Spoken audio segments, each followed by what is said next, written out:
बताया हुआ करवाया हुआ डॉट 10 और यहां पे डी में डेटा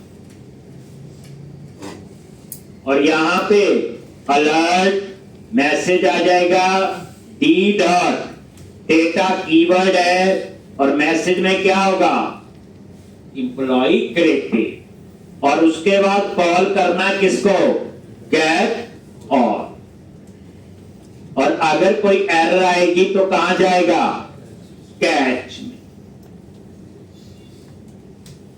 ठीक और यहां पे आप मैसेज दे कुछ भी कंसोल डॉट लॉग एक ई डॉट अगर इसमें कोई मैसेज है नल के केस में एरर ना दे तो मैंने वैसे लिखना नहीं तो मर्जी से दे सकते एपीआई में कुछ प्रॉब्लम है।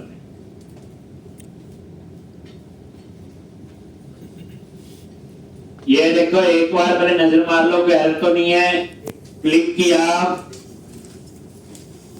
इसको रिफ्रेश करो ये और यहां पे नेम एड्रेस और सैलरी एम्प्लॉय क्रिएटेड क्लियर है और जैसे हम न्यू करते हैं तो ये पुराना डेटा आ रहा है पुराना ना आए तो हम लोग रीसेट कर देंगे। ठीक तो हम लोग क्या करेंगे एक फंक्शन बना लेंगे function reset form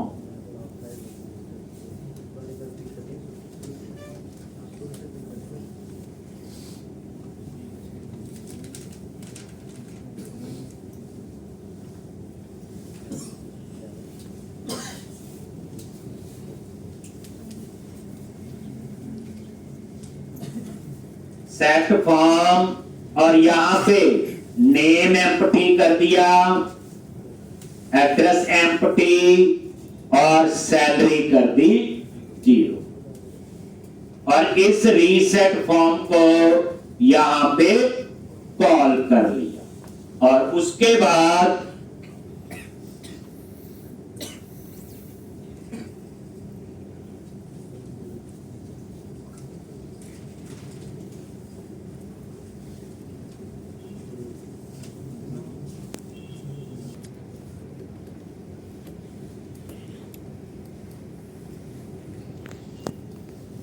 save click ठीक अब रीसेट फॉर्म से वैल्यू तो खाली कर देगा लेकिन टेक्स्ट बॉक्स की वैल्यू प्रॉपर्टी भी सेट करनी पड़ेगी। ये देखो यहां पे ये जो वैल्यू प्रॉपर्टी है ये क्या लिखोगे वैल्यू क्या लिखना है यहां पे जी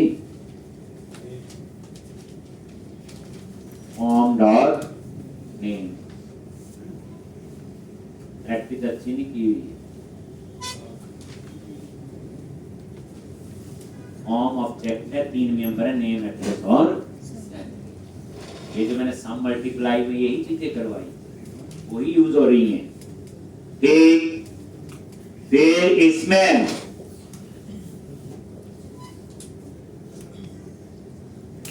एड्रेस और यहां पे फॉर्म डॉट सैलरी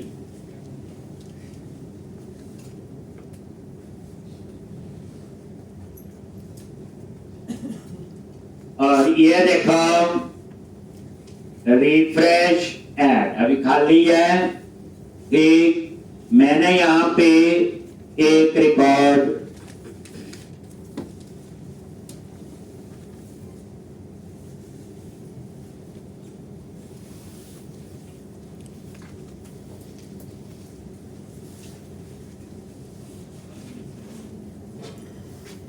का आएगा एडिट इसका कोड होगा एडिट। अब देखो न्यू पे क्लिक किया टेक्स्ट बॉक्स खाली तो ये है। अब एडिट में क्या होगा यही मॉडल बना लेंगे सेम एडिट के लिए बस वहां अपडेट का आ जाए।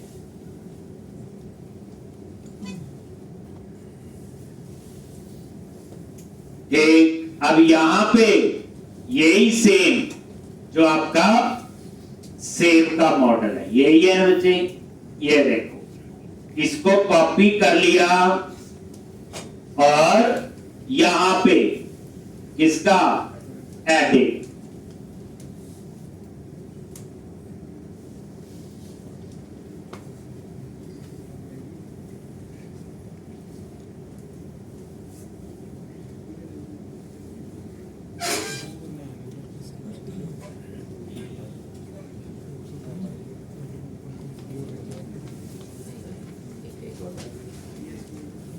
और न्यू मॉडल की जगह एडिट मॉडल।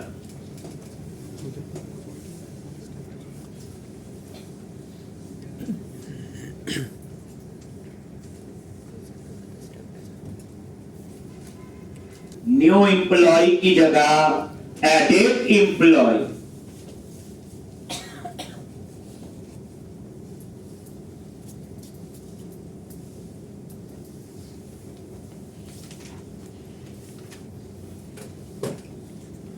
एडिट एम्प्लॉय, ठीक है। ऑन चेंज वही, वैल्यू बस ये ठीक है, सारा यही आ जाएगा ये सारा। बस सेव क्लिक की जगह क्या आ जाएगा, बोलो बोलो, अपडेट क्लिक। एक तो ये है, तो एक आपका बनेगा अपडेट क्लिक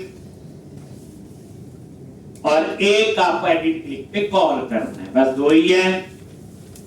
तो ये अपडेट क्लिक हम बना लेंगे जैसे सेव की एपीआई वैसे ही अपडेट, ठीक। तो ये अपडेट क्लिक आपने लिखा, अभी एरर देगा तो आपको ये बनाना पड़ेगा। क्या लिखेंगे यहां पे, फंक्शन अपडेट क्लिक, और यहां पे अपडेट क्लिक पे सेम कोड है जो आपने सेव में लिखा हो, बस पोस्ट की जगह क्या आ जाएगा, बोलो पुट। यही कोड जो सेव में लिखा है यही सारा है, बस यहां पे पोस्ट की जगह पुट आ जाएगा और बाकी यही। लेकिन अब एडिट के क्लिक में ये मॉडल कॉल करना है, वहां पे हम लोग एक सीधा एरो फंक्शन बना के कर देंगे। अगर मुझे एरो फंक्शन नहीं तो मैं अलग से फंक्शन बना के कॉल करना पड़ेगा एडिट क्लिक। अपडेट में सिर्फ पुट आएगा, बाकी आपका सेम यही होता ना। बाकी तो फॉर्म में सब कुछ होगा, नेम भी, एड्रेस भी है, सैलरी, आईडी वो हम पास कर देंगे, बताते हैं आपको कहां से आए।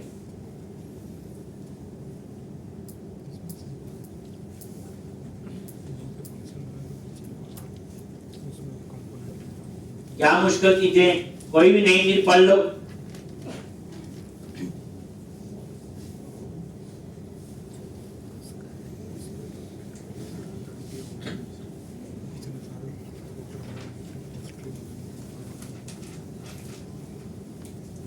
पहले की पढ़ाई में होता था ना गूगल होता था ज्यादा, ना इंटरनेट, तो बुक से पढ़ना पड़ता था, बड़ा दिमाग लगता था। लेकिन वो बच्चे जो है फेलियर नहीं होते। जैसे हम लोग अभी कीवर्ड कैलकुलेट करते हैं जी, हो गया अपडेट क्लिक। यहां पे यूएस से आया, तो मेरा स्टूडेंट था 2001, तो तीसरे बड़ी होती बताना नहीं, अपने आप सम। तो ये तो आपका एडिट पे आ जाओ। रेंडर का कोड कहां बच्चे, रेंडर एम्प्लॉय में, यही है ना बच्चे। यहां पे लिखना है, क्या लिखना है बोलो, ऑन क्लिक। और यहां पे हम लोग क्या बनाएंगे, एरो फंक्शन। मैं यही बना के यही इसका सारा काम कर दूं। ऑन क्लिक क्या पास करना है, सेट फॉर्म, और क्या पास किया आइटम, और इस आइटम में आईडी भी होगा, नेम भी होगा, एड्रेस भी होगा और सैलरी भी होगी। एक बस यहीं से सारा काम हो गया। एक बार नजर मार लेते हैं। ये देखो आ गया नेम, एड्रेस और सैलरी, ये आ गए अपने आप। जिसको आप एडिट करते हो उसी का आ रहा है डेटा। एक तो मैंने क्या किया, यही बना के कॉल यही लिख दिया कोड। ये एरो फंक्शन का फायदा है। नहीं तो हम क्या लिखते, जैसे सेव क्लिक बनाते, एक पैरामीटर पास करते, उस पैरामीटर वहां पे कोड लिख। दूसरा अल्टरनेटिव यही था, एड क्लिक बनाते, जैसे सेव क्लिक बनाया, अपडेट क्लिक, हम तो उससे भी हो जाए। अब आप रन करके देख लो। अब लास्ट क्या बचा आपका, बोलो अपडेट का। कौन सा कोड है, अपडेट का। टेस्ट ही करना, लिख तो दिया था आपने। एक अब यहां पे देखो,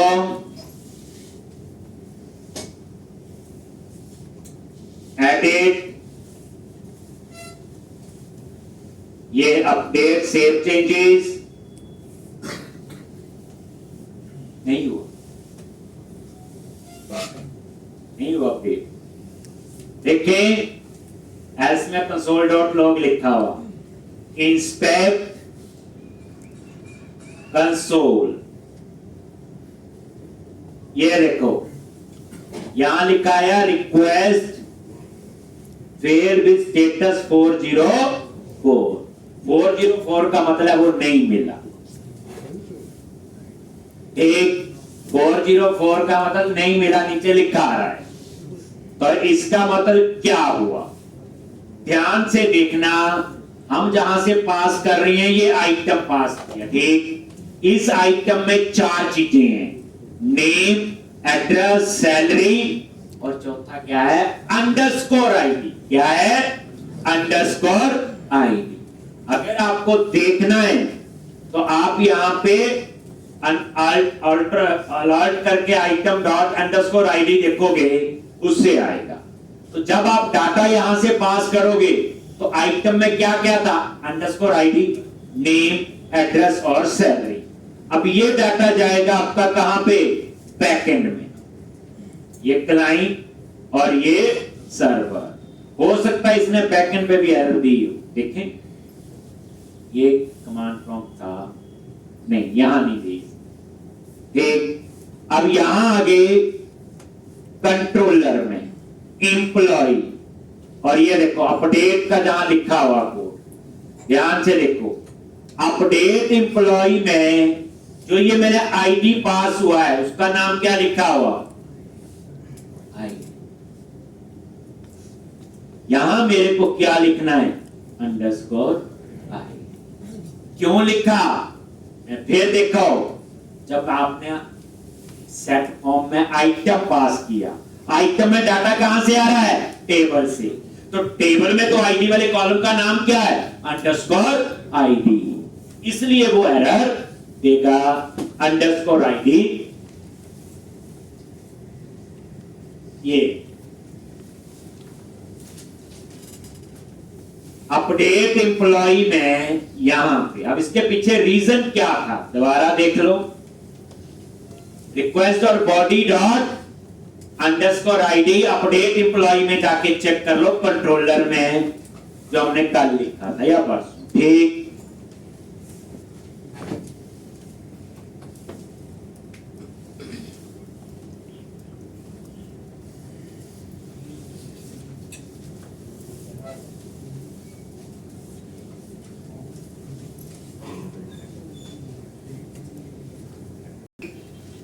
और ये देखो क्यों आया, ये देखो ये लूप चला ना, तो एम्प्लॉय से डाटा आ रहा है। एम्प्लॉय में डाटा कहां से आया, टेबल से। ये देखो ये जो लिखा हुआ गेट कॉल, सेट एम्प्लॉय में डाटा कहां से आ रहा है, टेबल से आया ना डेटा में, ठीक। तो जब ये टेबल से डाटा आया बच्चे, तो आइटम वेरिएबल में आईडी भी है। टेबल में कॉलम का नाम क्या, अंडरस्कोर आईडी। तो तो सेट फॉर्म से हमारा क्या पास हुआ था, अंडरस्कोर आईडी। तो जब आपने यहां से अंडरस्कोर आईडी, तो रिक्वेस्ट डॉट बॉडी में डाटा कहां से होता है, व्यू से आता है। और अब ये मेरे ख्याल से अब कोई एडिट करो, ये देखना सेव, ये देखो अपडेट, पूरा समझना है। अब लास्ट आपका क्या है, डिलीट। तो अब आपने लिखना है डिलीट का, तो ये डिलीट का इसी के नीचे है, रेंडर एम्प्लॉय में है ना, यहां पे क्या लिखोगे, ऑन क्लिक, और यहां हम लोग सिंपल डिलीट क्लिक, और यहां पे आप पास कर दो parameter item dot underscore ID. Table में तो नाम यही है। अब मैं ये डिलीट क्लिक बनाऊंगा कहां पे, ऊपर कोड में, और देखूंगा आईडी आ रहा है कि नहीं आ रहा है।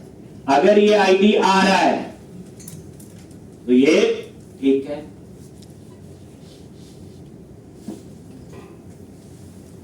देखो तरीके वही है। अब ऐसे कोड पता नहीं कितनी बार हम लिख चुके हैं, लैंग्वेज चेंज हो गई, सिंटैक्स चेंज हो गई। अगर आप उसका स्ट्रक्चर समझेंगे तो सब आसान है। अब आपको छोटी सम मल्टीप्लाई से करवाया, एपीआई की कहानी तो आपको पता ही है। एक अब आप लोग क्या करो, डिलीट क्लिक, तो यही बना लेते हैं नीचे ही, ये लॉजिक जहां मर्जी बना लो, बस बनाना रिटर्न के बाहर है बच्चे, याद रखना।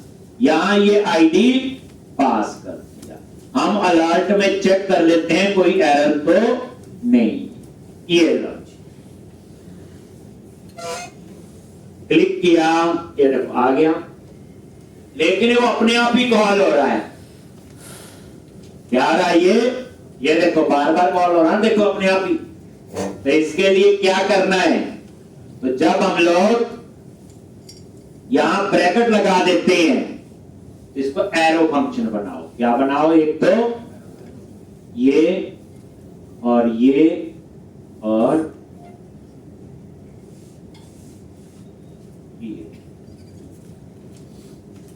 वो एरो फंक्शन बना दिया। अब आप ये देखते हैं,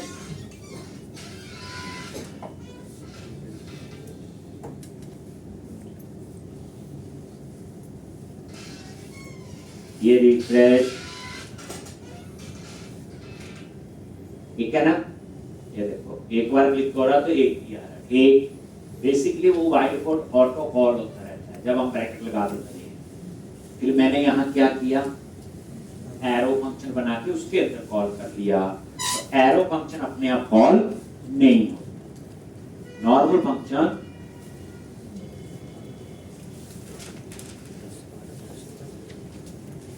कोई तो है, एरो फंक्शन है कि नॉर्मल फंक्शन की कहानी पता ही है। एरो फंक्शन जो है वो थोड़ा सा एक फायदा एरो फंक्शन का कोड सीधा मैं लिखना चाहूं तो वहीं लिख सकता हूं, और डिलीट क्लिक तो मुझे बनाना पड़ेगा क्योंकि उसके अंदर कोड लिखना है। थोड़ी बहुत कुछ छोटा मोटा काम होता तो मैं वहीं लिख देता। अब एपीआई तो वहां क्या है, Axios dot delete.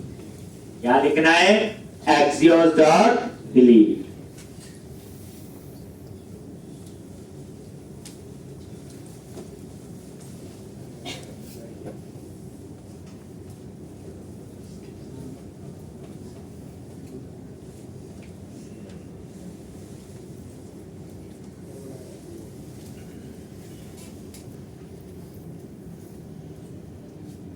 Axios dot delete. तो अब यहां पे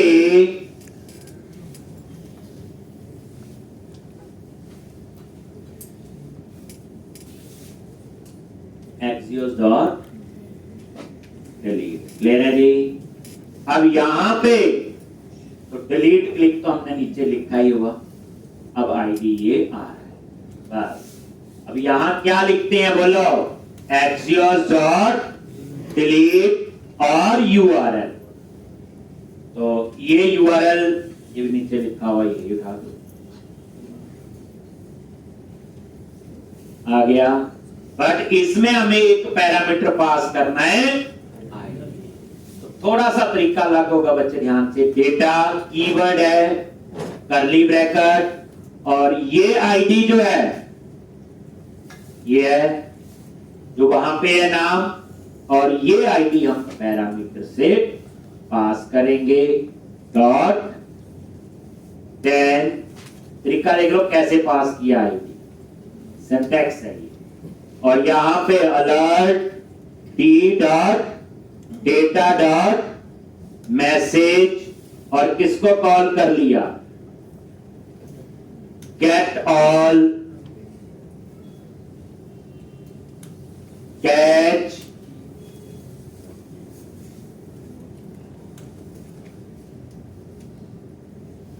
कंसोल डॉट लॉग,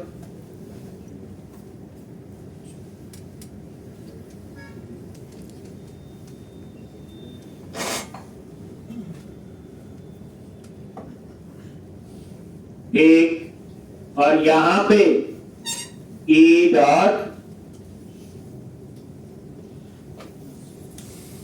मैसेज। तो ये लेफ्ट हैंड साइड पे जो आईडी है बच्चे, वो है जो वहां लिखा होगा request dot body dot ID. अब यहां चेक कर रहे, देखो कंट्रोलर डिलीट एम्प्लॉय, तो यहां लिखा हुआ request dot body dot ID, तो चल जाएगा। अगर वहां चेंज करो तो ये वाला चेंज, आप यार बॉडी में जो डाटा आ रहा है व्यू से आ रहा है, बस सिंपल सी बात है। व्यू कहां है, रेक्ट में बना या एंगुलर में हो, ठीक। तो ये आपका जो है ये डिलीट का कोड है, और ये देखो जैसे डिलीट पे क्लिक किया एम्प्लॉय डिलीट, ठीक। तो आपके लिए क्या काम है, इसके ऊपर ऑटोमेशन अप्लाई करो, टोस्टर अप्लाई करो, स्पीड अलर्ट अप्लाई करो। मैं यहां सिंपल मैसेज को अप्लाई कर देता हूं, लोकल वेरिएबल लेट लिख सकते हैं, लेट आंसर। देखो जो चीजें आती होती तो केवल सेम ही मैंने बताया हो आपको, विंडोज डॉट कन्फर्म, वैसे लिख दिया, want to delete data question mark if not answer, then यहां से रिटर्न।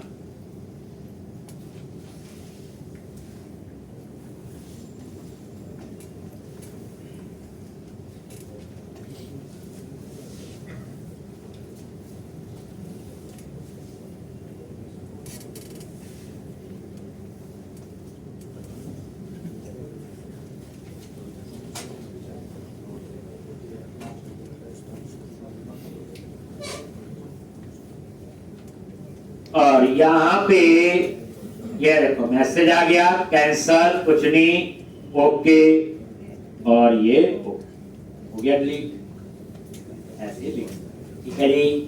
पहली बात है इस क्वेश्चन को 2-3 बार करना, क्योंकि प्रोजेक्ट में तभी हम लोग कर पाएंगे। अब हम लोगों ने आगे अपना प्रोजेक्ट स्टार्ट करना है जी। तो बैकएंड में नोड यूज करेंगे, डाटाबेस में मोंगोडीबी, और फ्रंट एंड में रिएक्ट जेएस। अब प्रोजेक्ट बनेगा, याद रखना, एक तो ढंग से करना इस प्रोजेक्ट को, एक काफी कुछ सीखने को मिलेगा, और प्रोजेक्ट बिल्कुल प्रोफेशनली होगा जैसे एक्चुअल में काम होता है। एक और साथ साथ प्रैक्टिस कर लेना। प्रोजेक्ट मैं नहीं कह रहा 6 बार बनाओ, 2 बार बना लो सफिशिएंट होगा, एक बार में तो गड़बड़ी होगी। एक तो ये ई कॉमर्स का प्रोजेक्ट बनाना है, बट इसमें थोड़ा सा ई कॉमर्स का मैंने समझाया था, ये यूनिवर्सिटी के प्रोडक्ट के लिए। जैसे मैंने एग्जांपल दिया, हमारे पास एक ऐसा प्रोजेक्ट आया था, हमने बनाया, तो अलग कर लेते हैं कि यूनिवर्सिटी सर्च की, फिर यूनिवर्सिटी के अंदर सर्च करोगे डिपार्टमेंट, डिपार्टमेंट के अंदर सर्च करोगे प्रोडक्ट, फिर उसके बाद ऐड टू कार्ट। बाकी वही प्रोसेस होती है। यूनिवर्सिटी के प्रोडक्ट क्या होते हैं, जैसे मान लो किसी यूनिवर्सिटी का आप लेके चलो, कोई डेंटल डिपार्टमेंट है, आप एक बच्चे ने वहां लैब करनी है, तो वहां उसके एक्सपेरिमेंट के लिए कई चीजें खरीदनी पड़ती हैं, तो इमीडिएट जाए इस यूनिवर्सिटी ये डिपार्टमेंट और ये प्रोजेक्ट ऐड टू कार्ट करे मिल जाएगा। नहीं तो क्या होता, कोई चीज है कहीं और से मंगवा ली, गलत है, ठीक है, वो तो स्पेसिफिक उसी काम के लिए हो। तो कुछ ऐसा कंसेप्ट हमने बनाना है, टेबल भी बनेंगे, सब कुछ होगा। ये मार्क स्टैक का आपका पूरा प्रोजेक्ट बनेगा। पूरा उतना तो नहीं बन पाएगा, पर एक लेवल तक मैं बनवा दूंगा ताकि आगे आप लोग कंप्लीट करें। ठीक, तो अब हम लोग नया प्रोजेक्ट बनाएंगे। ठीक, तो ध्यान से बच्चे अब ये प्रोजेक्ट बनाना है, बट इससे पहले जो मैंने प्रोग्राम करवाया इसको 3 बार आप लोग कर लेना ताकि आपको ये सेव अपडेट की पूरी कहानी समझ आए। तो क्या करोगे, डी ड्राइव, रेक्ट एप्लीकेशन, और यहां पे वही सीएमडी प्रोजेक्ट का नाम रख देंगे, एनपीएक्स क्या लिखते हैं बोलो, create hyphen react hyphen app, project का नेम।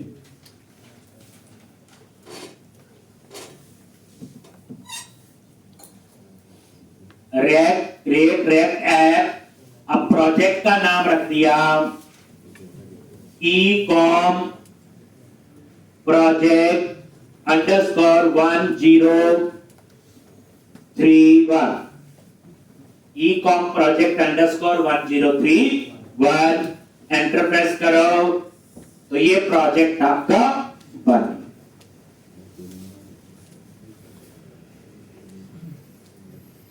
तो पहली बात, हम सबसे पहले इस प्रोजेक्ट का बैकएंड बनाएंगे। अगर प्रोजेक्ट का बैकएंड तैयार है, एपीआई वगैरह, तो 50% प्रोजेक्ट बन, यही है। पहले हम यही करेंगे, नोड.जेएस में काम करेंगे, बैकएंड बनाएंगे और उसकी टेस्टिंग करेंगे पोस्ट में, ताकि कंफर्मेशन होगी कि बैकएंड हमारा तैयार है। अब बैकएंड जो है, कोई बात है, कोई कहता मुझे बैकएंड नहीं आता, मुझे तो फ्रंट एंड, वेट करे फिर 1 हफ्ते, हो सकता है बैकएंड बनाने में 1 हफ्ता लगे, 2 लगे हमें। तो पहला काम क्या है, बैकएंड का। ठीक, और ये बिल्कुल ऐसे बनाएंगे जैसे हम काम करते हैं। प्रोग्रामिंग बच्चे मेन से आती है, प्रोग्रामिंग के लिए ही कंसेप्ट क्लियर होने चाहिए। प्रोग्रामिंग प्रोजेक्ट बनाने से आती है। ठीक, रट्टे से कुछ भी नहीं होता। पढ़ लो जो मर्जी पढ़ लो, लेकिन प्रोजेक्ट जो है इसमें ही लेवल हमारा इंप्रूव होता है। एक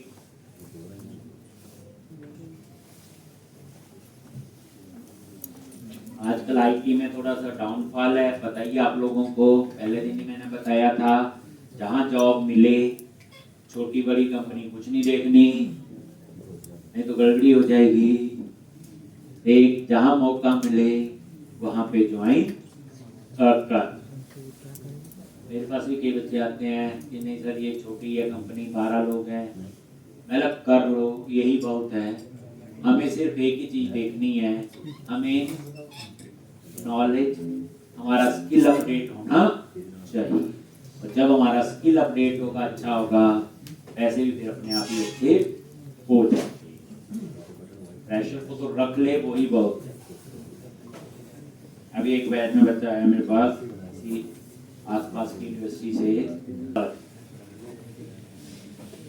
अब आप लोग, ये प्रोजेक्ट आपका बन गया। यहाँ देखोगे ई कॉम प्रोजेक्ट किस नाम से है, ये है ना, नहीं फर्स्ट प्रोजेक्ट है ये ई कॉम प्रोजेक्ट 31, और ये सीएमडी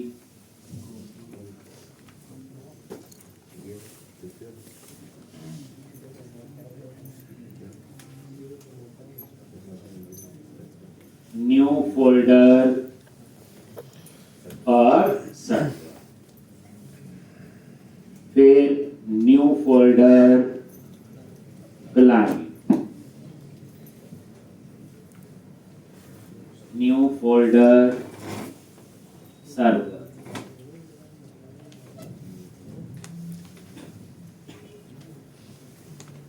और क्लाइंट। अब यहां पे कट करो,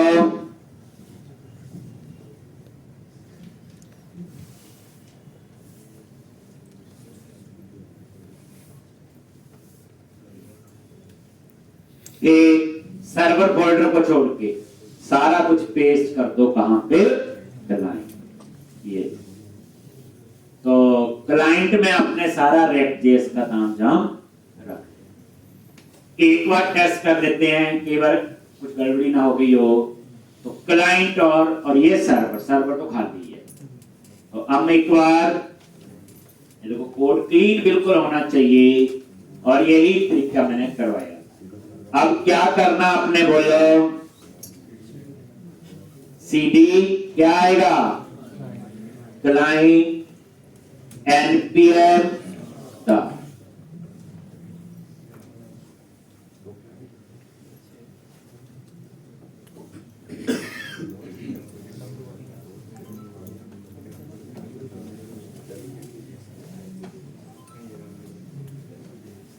ये देखो ठीक चल रहा है ये। चलो तो क्लाइंट आ गया। अब हम सर्वर, अभी हम क्लाइंट में कुछ नहीं कर रहे, पहले हम नोड पे ही काम करें। तो पहले पूरा नोड का सेटअप करेंगे, सारे पैकेज इंस्टॉल करेंगे। कौन कौन से करने हैं बताओ। npm i आगे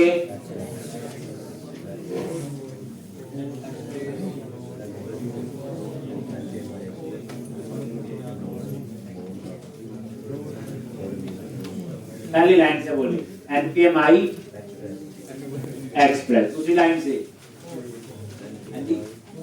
पोस्ट, तीसरी लाइन से .env, इधर फर्स्ट लाइन से पैकेज का नाम mongo .env हो गया। और npm init किसके लिए,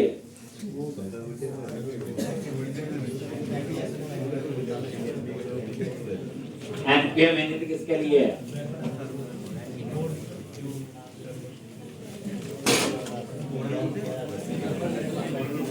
तो npm nodemon किसके लिए,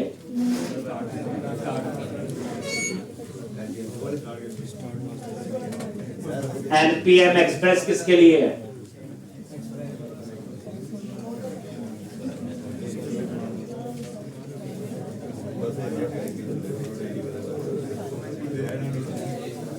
किया करो, नाम नहीं याद रखने के, और भी याद रखना। यहाँ पे लिखोगे पैकेज का नाम npm i, या सीधा लिख लो पहले npm init। ठीक, ये तो सिंपल कॉन्फ़िगरेशन के लिए, क्या सर्वर का नाम रखना, मेन फाइल कौन सी है, इन चीजों के लिए होता है npm init। ठीक, ये कोई पैकेज नहीं, इंस्टॉल थोड़ी किया मैंने, npm init लिखा है, इनिशियलाइज। सबसे पहले उसने पूछा पैकेज नेम, वर्जन, डिस्क्रिप्शन में हम लिख देते हैं this is my first e-com project in मान, कुछ भी आप ऐसे लिख सकते हैं।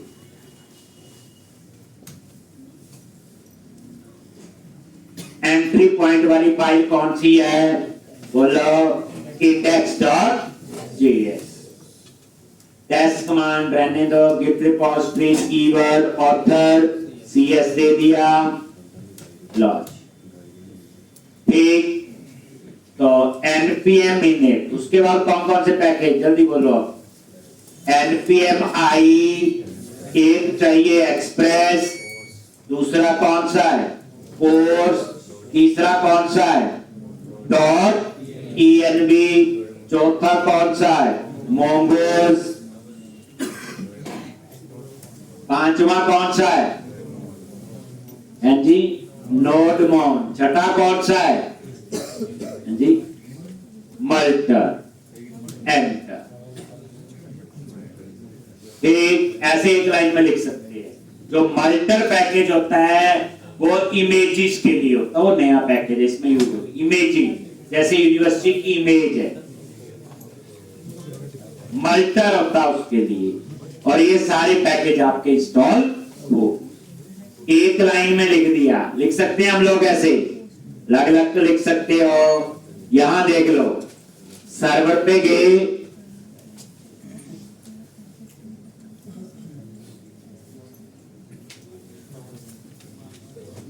ये नोट किसी कैसे बात चला, कहां पे, अच्छा पैकेज,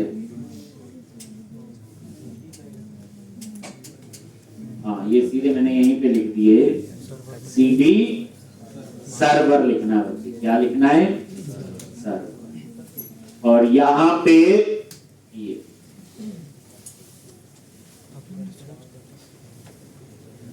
सीडी सर्वर करके लिखना है, ठीक। तो यहां पे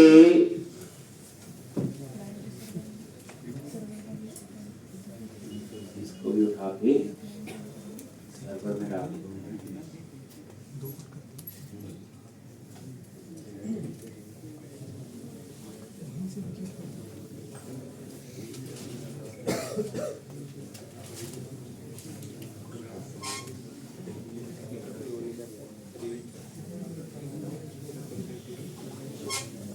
पैकेज ना दोबारा कर लेते हैं,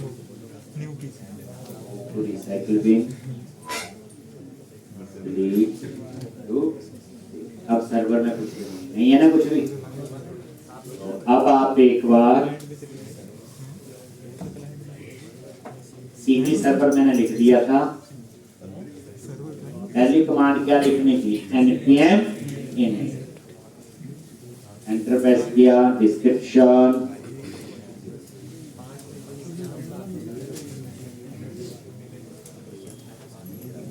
ecom, एंट्री वाली फाइल,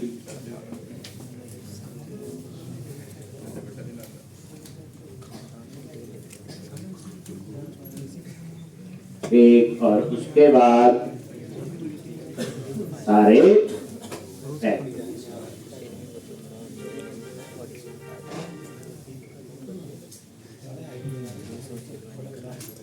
पता ना, ये सारे एक लाइन में लिख सकते हैं, npm i और सारे पैकेज के नाम, मैं भी पैकेज ऊपर दिखा भी दूंगा, package.js।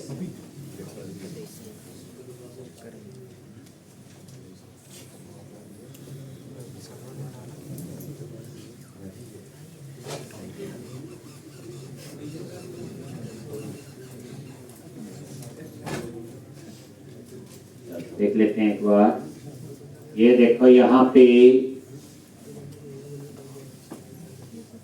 ये पैकेज और JSN में गए, और ये सारे पैकेज क्या क्या आगे, cors dot env, express, mongoose, multer और नोड, ठीक है। तो मैंने यही लिखा है, npm i first package space second space third space fourth, ऐसे एक लाइन में आप लोग लिख सकते हैं।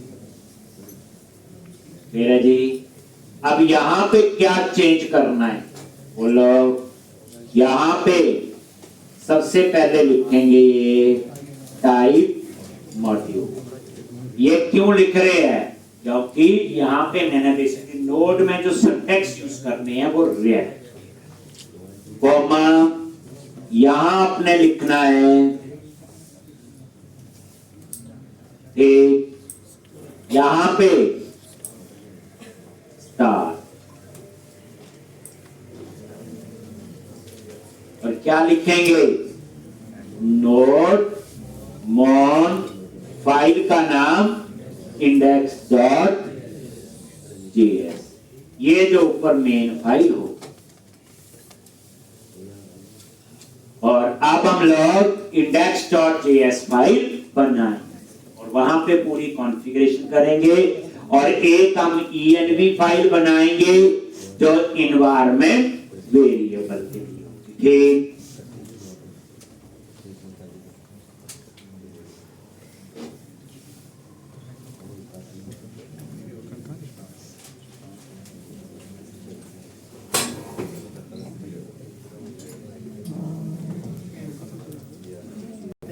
और यहां पे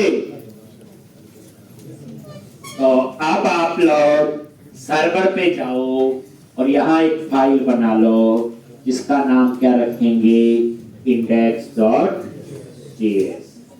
एक फाइल और बना लो .env। बताइए डॉट डेसिमल और env क्या है, इन्वायरमेंट वेरिएबल। इसके अंदर कुछ नहीं लिखना है, पोर्ट नंबर देना है जहां पे मेरी नोड स्टार्ट होगी और एक कनेक्शन स्ट्रिंग लिखना है किसका, मोंगोडीबी, जिससे हम डाटाबेस को एक्सेस करें। ठीक, तो कल से आपका ये पूरा बच्चे प्रोजेक्ट का काम होगा, ढंग से करना इसको। टाइम मिल गया जो एप्लीकेशन कंप्लीट की सारी चीजें वही यूज हो, एक दो बार तो उसको कर लेना, तब आपको इसमें और समझ आएगा।